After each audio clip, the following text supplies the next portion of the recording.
आप देख रहे हैं इंडिया टाउन न्यूज, भारत की बात।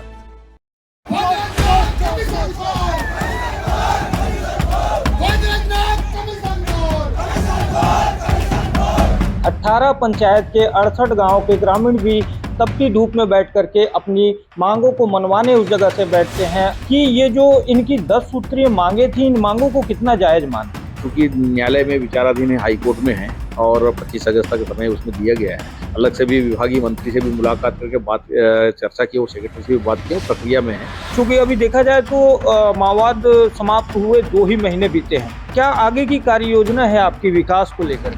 मैं ये बात को कहना चाहूँगा कि सब सरकार इस ओर दृढ़ प्रतिबद्धता के साथ काम करने वाली, इसलिए कार्य योजना बन चुकी है, बहुत सारे काम होने वाले हैं। पहले वो विधायक हैं जिनके ऊपर माओवादियों द्वारा जो है लगातार जानलेवा हमला किया गया, तो कभी आपको मतलब हमले के दौरान ये नहीं लगा क्या कि ये बस मेरा अंतिम दौरा है? किले के ऊपर हमारे ऊपर फायरिंग हो गई थी, हम बाल बचे थे। वो एक भोटू बेड़ा का हमारा बर्रे बेड़ा में फार्म हाउस था, उसको नक्सलियों को उधर उड़ाया गया था। ऐसे तमाम घटनाएं अलग अलग कई बार आते जाते हुई, तो बहुत उस समय रिस्क था, उस परिस्थिति में काम करना पड़ रहा था। अब कई फोन हमको भी ऐसे आए, चूंकि हम लोकल हैं, हम जान रहे हैं कि आंदोलन का वजह क्या है, किस वजह से आंदोलन हो रहा है, लेकिन जो राहगीर यहाँ से निकल करके गए उन्होंने तो अंतागढ़ को ही टारगेट किया। क्यों दुर्व्यवहार उनके साथ अंतागढ़ हुआ था? जो इधर से आवाजाही करने वाली अंतागढ़ क्षेत्र में कई लोगों का कहना भी था कि मांग तो कोयलीबेड़ा संबंधित था, यहाँ जनता को परेशानी का सामना करना पड़ रहा है। इस टाइप बातें भी आ रही थी। इन सब चीज़ों को ध्यान भी देना चाहिए। मांगे जो है वो तो वो बताएंगे ही, लेकिन लगे हाथ जो है वो सांसद विधायक के निष्क्रियता और क्षेत्र के जो अनदेखी का जो है वो आरोप जो है वो सप्लीमेंट्री में लगा दिया जाता है हर आंदोलन में। एकाध चर्चा कभी ये हो जाना चाहिए कि कांग्रेस के कार्यकाल में कितने काम हुए और भारतीय जनता पार्टी के शासनकाल में क्या क्या काम हुए।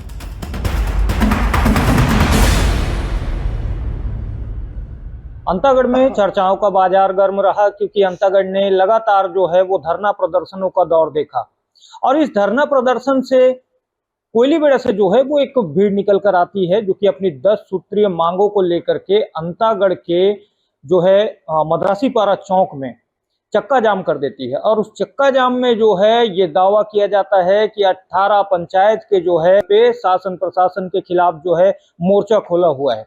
हमारे साथ तस्वीर में आप देख सकते हैं अंतागढ़ क्षेत्र के विधायक मौजूद हैं। हम उनसे समझना चाहेंगे, हम सबसे पहले आपसे ये समझना चाहेंगे विधायक जी कि ये जो इनकी 10 सूत्रीय मांगे थी, इन मांगों को कितना जायज मानते हैं?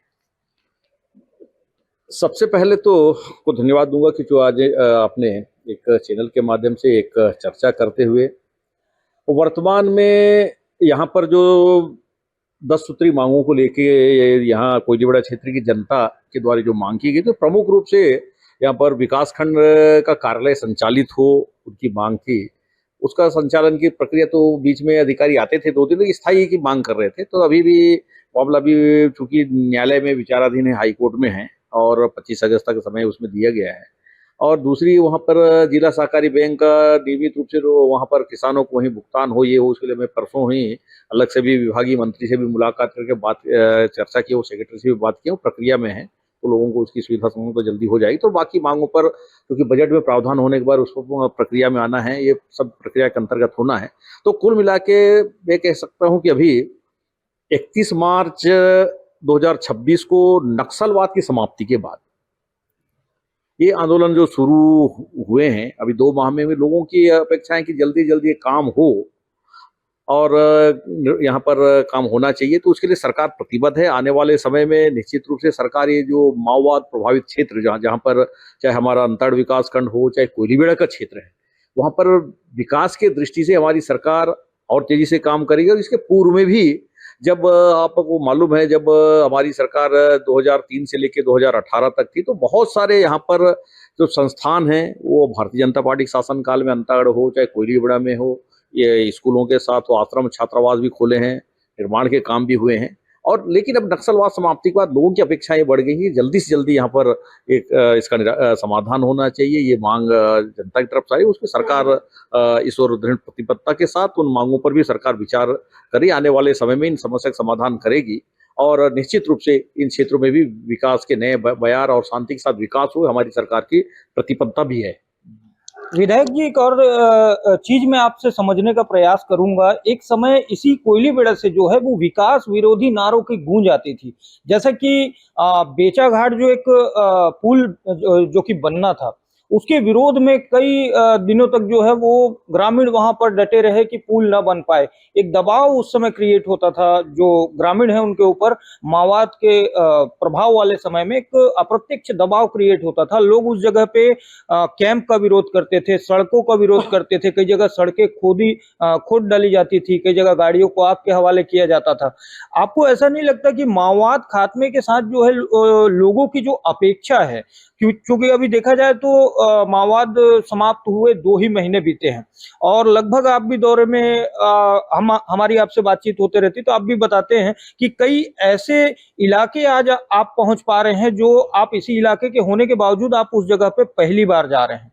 तो क्या आगे की कार्य योजना है आपकी विकास को लेकर के?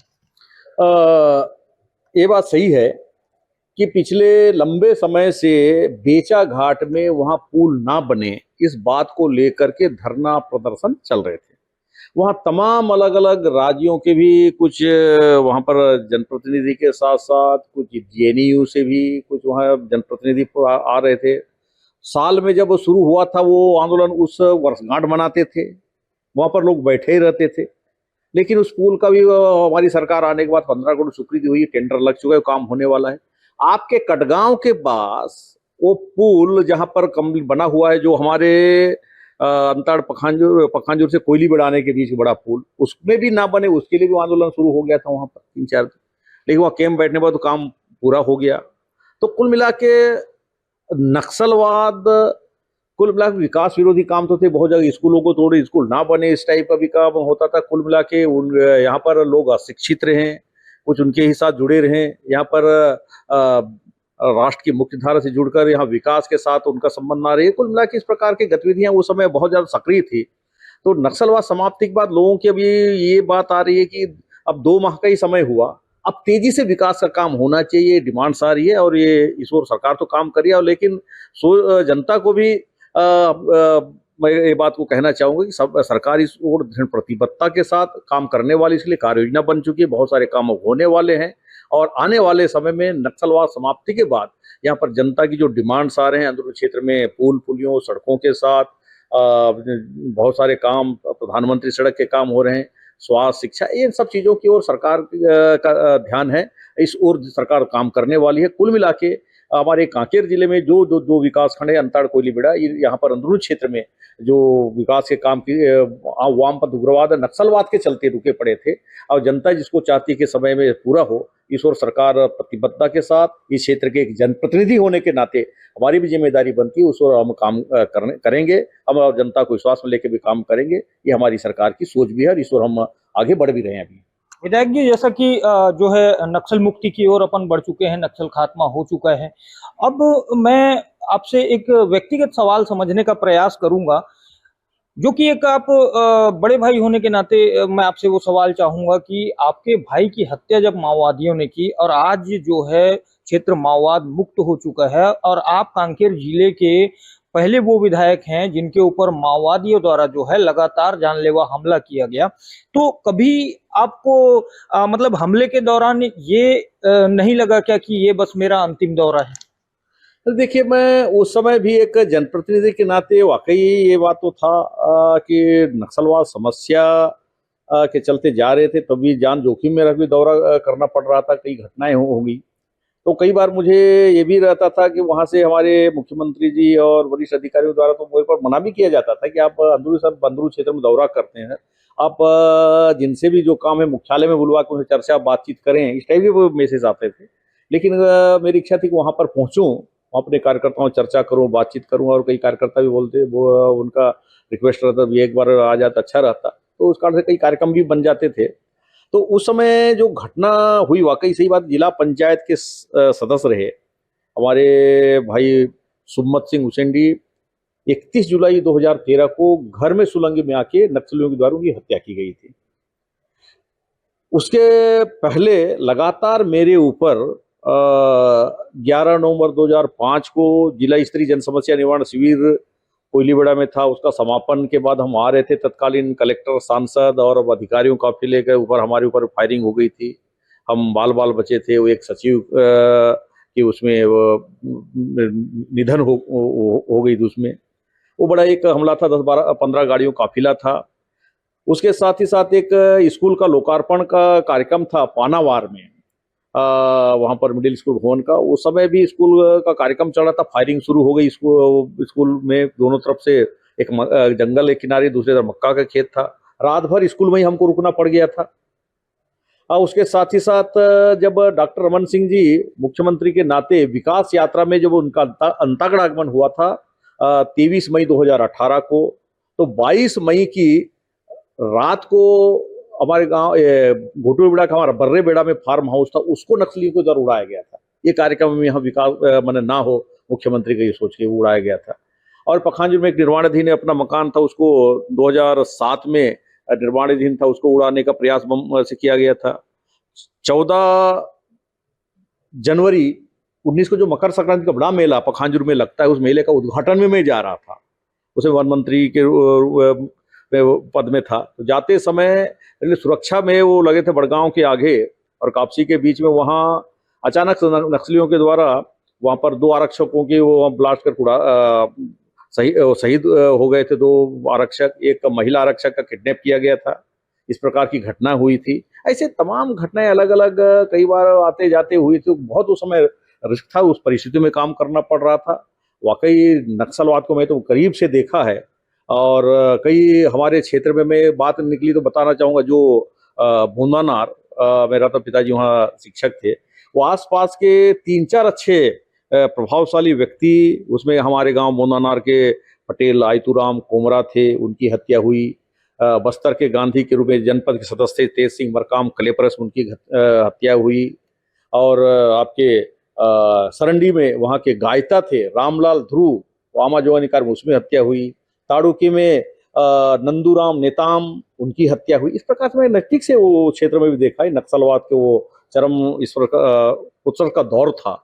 उन परिस्थितियों में के बाद गुजर के बहुत अपने ऊपर भी अटैक हुए लगातार और घटना गई, भाई की हत्या हुई, तो परिस्थितियों में काम करना पड़ा था। आज तो नक्सलवाद समाप्त हो गया है। 31 मार्च 26 के बाद हमारे देश के केंद्रीय गृह मंत्री अमित शाह जी के घोषणा के बाद आज नक्सल मुक्त हुआ। तो अब जनता की जो अपेक्षाएं बहुत ज्यादा बढ़ गई हैं कि यहाँ और विकास का काम होना चाहिए, मांग डिमांड्स आ रही है, ये काम भी हो रही। तो कुल मिला के सरकार इस ओर प्रतिबद्धता के साथ उन डिमांड्स पर काम करेगी। बहुत सारे कार्ययोजना बन चुकी है अंदरूनी क्षेत्र में, विकास के, सड़कों के काम, लोगों को कैसे रोजगार मिले, वनोपज के आधारित कोई कुटीर उद्योग कैसे लगे, तमाम चीजों पर बहुत सारे एक रोड मैप बन चुका है। उस आधार पर आने वाले समय में आपको काम देखने को मिलेगा। लेकिन कुल मिला के जनता की तरफ से जो डिमांड बने हुई आ रही कि नक्सल मुक्त हो गया है तो जल्दी से जल्दी काम हो, ये लगता है कि जनता की तरफ से मांग आ रही। पहले कहीं ना कहीं कोई काम, नक्सलवाद की जो जड़ें बहुत मजबूत थी, उस समय कोई डिमांड अंदरूनी क्षेत्र में आ भी नहीं रहे थे, एक भी बड़ी बात थी। तो ये जनता की तरफ से होगी कि नक्सल समस्या के बाद ये तेजी से ही काम होना चाहिए, सरकार इस ओर काम करे। इस आधार के अभी के जो डिमांड्स, मांग और आंदोलन का एक रूप देखने को मिल रहा है अभी वर्तमान। विधायक जी, फिर मैं आंदोलन में आता हूं और एक सवाल आपसे ये भी जानना चाहूंगा, क्योंकि मामला जो है वो कोयलीबेड़ा का था। आंदोलन जो है वो अंतागढ़ के स्टेट हाईवे क्रमांक 5 में हुआ और हजारों यात्री, कई महिलाओं को हमने देखा, छोटी बच्चों को पकड़ करके जो है तपती धूप वो उस जगह पे मजबूरी में पैदल कई किलोमीटर जो है वो चलने को मजबूर हुए। कई तस्वीर उस जगह से ऐसी निकल कर आई कि यात्रियों के साथ जो है कॉलर पकड़ना, धक्का मुक्की, अभद्रता, अपशब्द तक कहे गए। अब कई फोन हमको भी ऐसे आए, चूंकि हम लोकल हैं, हम जान रहे हैं कि आंदोलन का वजह क्या है, किस वजह से आंदोलन हो रहा है, लेकिन जो राहगीर यहाँ से निकल करके गए उन्होंने तो अंतागढ़ को ही टारगेट किया। क्यों? दुर्व्यवहार उनके साथ अंतागढ़ हुआ था।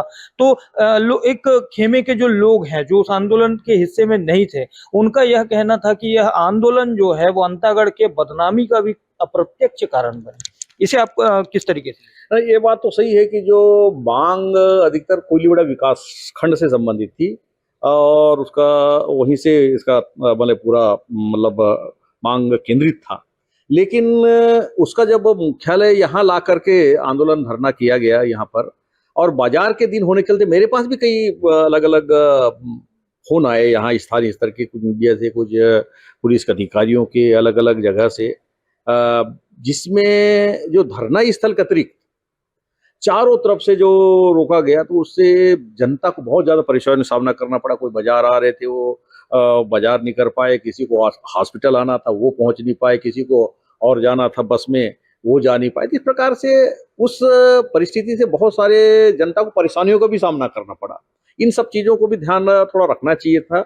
और कुल मिला के इस बात को लेके जो जनता में एक नाराजगी भी थी, जो इधर से आवाजाही करने वाली संताड़ क्षेत्र में कई लोगों का कहना भी ये था कि मांग तो कोयलीबेड़ा संबंधित था, यहाँ जनता को परेशानी का सामना करना पड़ रहा है। इस टाइप बातें भी आ रही थी। इन सब चीजों को ध्यान भी देना चाहिए था, लेकिन कुल मिला के इन सब चीजों को एक प्रकार से जनता परेशान ना हो। अब हम ठीक है, लोकतंत्र में आंदोलन, धरना, प्रदर्शन करने का सबको अधिकार है, लेकिन हमको इस चीज का भी ध्यान रखना चाहिए कि उससे किसी को बहुत ज्यादा हताहत, परेशानी और गर्मी का समय है, जिसके चलते जो परेशानियां हो रही उनके द्वारा जो कई बार बददुआएं कई लोगों द्वारा दी जाती है, वो अच्छी बात नहीं रहती। इस ओर हमको सब चीज को भी ध्यान रख करके इस प्रकार का आंदोलन को मूर्त रूप देना चाहिए। लेकिन कुल मिला के जो मांग यहाँ से मैंने कोयलीबेड़ा ब्लॉक की गई है, उसको पूर्व में ही बताया, उसे सकारात्मक उनको मतलब समाधान कैसे हो उसके लिए सरकार प्रतिबद्ध है, उसको तो काम करेगी। और साथ ही साथ एक चीज मैं आपको बताना चाहूंगा कि अभी तो यहाँ धरना आंदोलन यहाँ अंतागढ़ में हुआ, कोयलीबेड़ा में हुआ।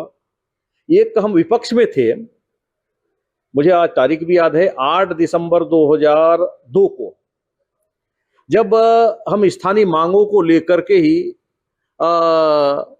गोल्डन चौक में ही हमने वहां पर एक दिन का हम धरना कार्यक्रम था और 1 आध घंटे का चक्का जाम का कार्यक्रम था। उस समय हम यहाँ की प्रमुख मांगों को लेकर के, उस समय कांग्रेस की सरकार थी, हम यहाँ पर बोले अंतागढ़ में महाविद्यालय होना चाहिए, ITI का निर्माण होना चाहिए, कन्या हायर सेकेंडरी स्कूल होना चाहिए, SDM कार्यालय होना चाहिए, या PWD का कार्यालय यहाँ खुलना चाहिए, खेल का मैदान होना चाहिए, नाहकसा जलाशय का निर्माण होना चाहिए, उप पंजीयक कार्यालय का निर्माण होना चाहिए। ऐसे तमाम मांगों को लेकर के हमने एक दिवसीय धरना प्रदर्शन किए थे और करके 1 आध घंटे के चक्का जाम होता। उस समय की सरकार ने हम सब पर प्रकरण दर्ज किए, FIR दर्ज किए, और 10 लोगों के खिलाफ हम वो लंबे समय तक 4 बार पेशी जाना पड़ गया। हमारी सरकार जनहित के बाद में राजनीतिक प्रकरण मानते उनको वापस सरकार ने ली है। इस प्रकार की स्थिति भी हुई, लेकिन अब हमारी सरकार ने किसी पर इस प्रकार की कार्रवाई नहीं की। और हालांकि उस समय हमने जितने मांगों को लेकर हम धरना प्रदर्शन किए, उन मांगों को हमारी सरकार पर हमने पूरा भी किया है। आज वो यहाँ पर आप देखें अंतागढ़ में वो सब संस्थान जिसका मैं नाम को उल्लेख किया, वो सब शुरू हो गए हैं ये हमारी सरकार के समय। तो ये दोनों सरकारों में आप कर सकते हैं, कांग्रेस सरकार का काम करने का तरीका है। हम तो जनता की बात ठीक है, वो तो परेशानी हुई, लेकिन किसी को भी इस प्रकार से चाहो तो सरकार एक्शन ले सकती, लेकिन हमने कभी वो इस पर कार्रवाई सरकार के द्वारा नहीं की गई। उनके मांगों पर सरकार विचार कर रही है, उसका निराकरण भी होगा। और कुल मिला के भारतीय जनता पार्टी नक्सलवाद समाप्ति के बाद जिस बात पर प्रतिबद्धता के साथ जो यहाँ पर कमिटमेंट के साथ जो काम करने वाली है, उस ओर सरकार आने वाले समय में काम करने वाली है। उसके लिए जो एक लॉन्ग टर्म योजना जो बन चुकी है, उस ओर सरकार आगे बढ़ती हुई काम करेगी। आने वाले समय में आपको इस क्षेत्र में और डेवलपमेंट के साथ यहाँ के बहुत सारे दूर क्षेत्र में जो काम और बाकी निर्माण के काम आज जो काम नहीं हो रहे थे, वो काम आपको देखने को मिलेंगे और तेजी से विकास होगा। इस और एक जनप्रतिनिधि होने के नाते हमारा भी फर्ज बनता है। 18 पंचायत के 68 गांव के ग्रामीण भी तपती धूप में बैठ करके अपनी मांगों को मनवाने उस जगह से बैठते हैं। और लगातार हमसे ये कहा जा रहा था कि क्षेत्र के विधायक और सांसद से भी बातचीत करके उनकी प्रतिक्रिया इस विषय पर लीजिए। तो विधायक जी, एक लास्ट सवाल मैं आपसे ये जानना चाहूंगा कि अंतागढ़ में एक नया ट्रेंड चालू हुआ है हर आंदोलन में कि मांगे जो है वो तो वो बताएंगे ही, लेकिन लगे हाथ जो है वो सांसद विधायक के निष्क्रियता और क्षेत्र के जो अनदेखी का जो है वो आरोप जो है वो सप्लीमेंट्री में लगा दिया जाता है हर आंदोलन में। नहीं, देखिए, इस बात को अभी 1 आध बार अब चर्चा अब कभी कर लेते हैं। कांग्रेस का भी सरकार था, आप देखिए उनकी 5 साल 2018 से 23, 5 और 2000 से 2003 असल सरकार इनकी भी थी। एक आध चर्चा कभी ये हो जाना चाहिए कि कांग्रेस के कार्यकाल में कितने काम हुए और भारतीय जनता पार्टी के शासनकाल में क्या क्या काम हुए। हम अपनी उपलब्धि बताएंगे, वो जनता के भी जाएंगे। एक आध कार्यक्रम हो, यहाँ कितने संस्थान खुले भारतीय जनता पार्टी के शासन में, कितने high school, higher secondary school, कितने प्राथमिक स्वास्थ्य केंद्र, कितने उप स्वास्थ्य केंद्र, कितने सड़कों का निर्माण हुआ, कितने पुल पुलियों का निर्माण, हम बताएंगे पूरा। अब आप बोल रहे हैं तो हम ये बताएंगे 5 साल में आपने अच्छा कहा कि यहाँ के पूर्व विधायक बड़ा ये कर रहे थे, यहाँ गौरव पद बनाएंगे भूमि पूजन की, बना क्या? 5 सालों कुछ भी नहीं कर पाए। वो काम हमको भी करना पड़ा, भी वो कंप्लीट बना है। अब इसके लिए धरना आंदोलन, आप देखें यहाँ कोई धरना आंदोलन ये इस जगह के लिए नहीं हुआ। जब केस काल में देख रहे थे वहां धरना आंदोलन विपक्ष वाले कर रहे थे, नारायणपुर में कर रहे थे, उसके पहले हमने निर्माण करवा दिया, वो काम उनको अवसर नहीं मिला। और दूसरा, अब यहाँ का सड़क के लिए भूमि पूजन आपका तत्कालीन मुख्यमंत्री 2 जनवरी 2021 को नारायणपुर में करते हैं और 2023 तक उस सड़क का कोई निर्माण काम होता नहीं। अब वो सड़क का काम हमारी सरकार आने के बाद हम जिसका 27 नवंबर 2025 को भूमि पूजन ताड़ुकी में होता है, जिसके लिए हम आंदोलन किए थे, निर्माण नहीं हो रहा है बोल के, पहले जुलाई 2023 में अब उसका निर्माण का काम तेजी से चल रहा है। सड़क का निर्माण का काम, अंदरूनी क्षेत्र में पुल पुलियों का काम चल रहा है। आप पूछे बता रहा हूँ, यहाँ पर लंबे समय से मांग थी, गोडरी पुल का हो, सुरीली का हो, चाहे इधर उसेली का हो, चाहे उधर किस्कोडो बंडापाल, इधर आपका पोरुंडी पानी डूबीर, उधर दड़वी साले भाट, अंदरूनी क्षेत्र में बेचाघाट, कोयली बड़े क्षेत्र में, और जितने प्रधानमंत्री सड़क का निर्माण वगैरह अंदरूनी क्षेत्र में हो रहे हैं, ये भारतीय जनता पार्टी शासन काल में हो रहे हैं। कुल मिला के कांग्रेस के शासन काल में 8 साल में कोई बड़ी उपलब्धि, एक आध बड़े उपलब्धियों बताएं कि हमने यहाँ अंताड़ के लिए एक बड़ा काम हमने किया है, वो कुछ बता नहीं पाएंगे। बात बड़े बड़े कहते हैं, उनको भी अवसर मिला था, जनता ने उनको भी अवसर दिया था, लेकिन तुलनात्मक रूप से कांग्रेस की कोई बड़ी उपलब्धि इस अंतागढ़ क्षेत्र में नहीं रही है। कुल मिला के तो कह सकता हूँ कांग्रेस का शासनकाल कुल मिला के सिफर ही रहा है। तो ये थे हमारे साथ अंतागढ़ क्षेत्र के विधायक विक्रमदेव उसेंडी जी, जो कि विपक्ष को जो है वो खुली चुनौती इस जगह पर देते हुए दिख रहे हैं कि आइए खुले मंच में एक चर्चा हो जाए कि कितनी विकास जो है वो इस सरकार में हुई और आपने कितना विकास किया। मैं Vijendra Pandey, India town news, Kanker. आप देख रहे हैं इंडिया टाउन न्यूज, भारत की बात।